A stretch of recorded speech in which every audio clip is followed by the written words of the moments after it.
Whereas the oppressed majority see me and the entire administration I lead as a beacon of hope. The political class and the elites, largely perverted as they stand, see us as saboteurs. Kyagulanyi Ssentamu responded, having been asked by a young, well-melaninated lady whose questioning, at first we thought it was somehow being influenced by, that sense of paragamatism, only to find out that it was influenced by some political elites back in Uganda, possibly Charles Peter Mayiga and Yusuf Nsibambi.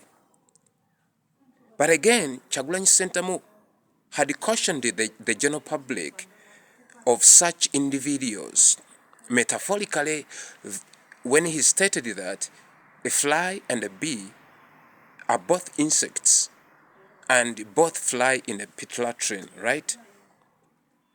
And he is continuously pressing the West that indeed they should practice that which they profess, right?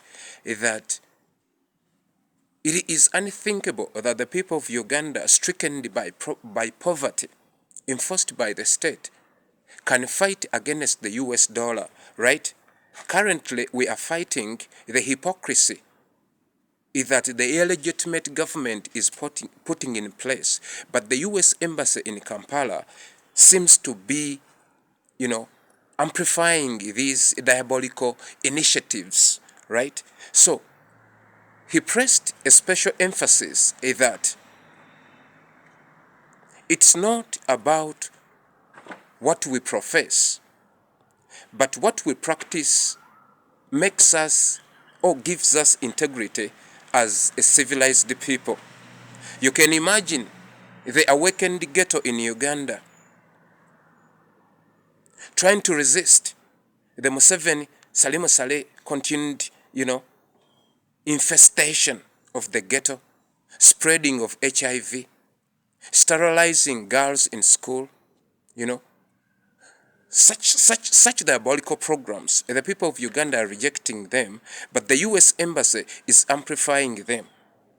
You can imagine that the US Embassy, a country that professes democracy, it is trying to demoralize a just cause that is being fought in the broad daylight, right?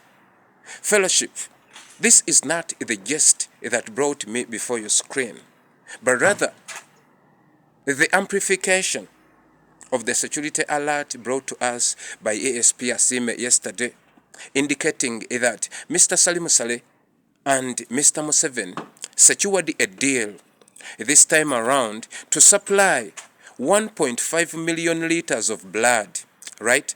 So, fellowship in anti-Musevenism, I want you to keep a keen eye to all our cultural institutions, religious institutions, and all schools, each and every institute that imparts knowledge or is meant to harmonize the society.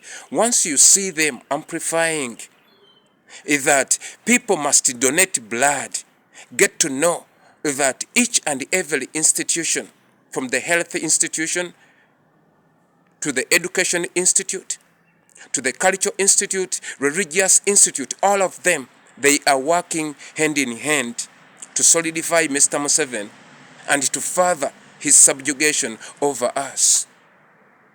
Once you hear Buganda Kingdom, once you hear Bunyolo Kingdom, once you hear Busoga Kingdom, once you hear Tolo Kingdom calling upon its subject to donate blood, get to know they are working hand in hand to facilitate Museveni's income, right? Once you hear any of your kingdom leaders trying to show you that you must donate blood to save lives, get to know that they are working on Salimu Saleh and Mr. Museveni's goals. Please, let us fight this hypocrisy. Museveni is being concealed by cultural and religious institutions. So we need to attack these people. We need to confront their hypocrisy. We need to confront their hypocrisy.